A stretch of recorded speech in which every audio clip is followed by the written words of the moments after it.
17 நாட்கள் கழிந்திருக்கின்றன. இயக்குனர் இமயம் பாரதி ராஜா மறைந்து அதற்குள் தலையில் இன்னொரு இடி விழுந்திருக்கிறது.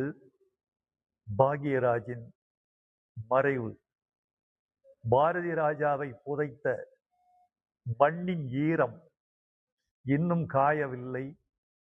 அதற்குள் பாக்யராஜின் உடலுக்கு நாம் தீமூட்ட வேண்டிய இடத்தில் காலம் நம்மை தள்ளியிருக்கிறது. பாக்யராஜின் மறைவு எனக்கு தனிப்பட்ட முறையில் ஒரு நட்பின் இழப்பு. பாக்யராஜை நீங்கள் ஒரு தனி மனிதனாக மட்டும் கருதிவிடக் கூடாது.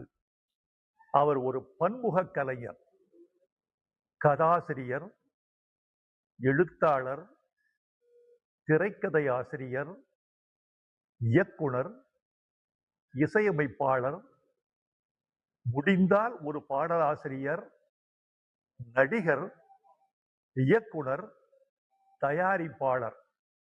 கொங்கு மண்டலத்திலே பிறந்து ஒரு சாதாரண குடும்பத்தில் பிறந்து வளர்ந்து மிக எளிய வாழ்க்கை வாழ்ந்து விளிம்பு நிலை மக்களின் எல்லா துயரங்களையும் அனுபவித்த ஒரு கலைஞன் தன் ஒரே உடம்புக்குள் இத்தனை அவதாரம் எடுத்து வைத்திருந்தார் என்பது பாக்யராஜுக்கு பெரிய பெருமை.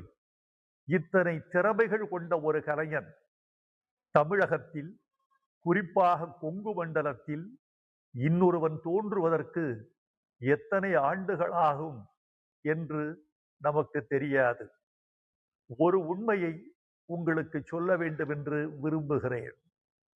பாரதி ராஜா குருநாதர், பாக்யராஜ் சீடன். இந்த 2 பேருக்கும் உள்ள உறவு என்பது எத்தகையது என்பதை பல பேர் அறிந்திருக்க முடியாது. 16 வயதினிலே தொடங்கி வரிசையாக 5-6 வெற்றிகள், எல்லாம் வெள்ளி விழா படங்கள் பாரதி ராஜா தமிழ்நாட்டுக்கு வழங்கியதற்கு பாக்யராஜ் என்ற மூளைக்காரனின் உழைப்பு மிக மிக மிக முக்கியம் என்பதை திரையுலகம் அறிந்திருக்க வாய்ப்பில்லை. திரைக்கதை என்ற அளவில் மட்டுமல்லாமல் வசனம் என்ற அளவில் பாக்யராஜின் வசனம் மிக மிக புதுமையானது.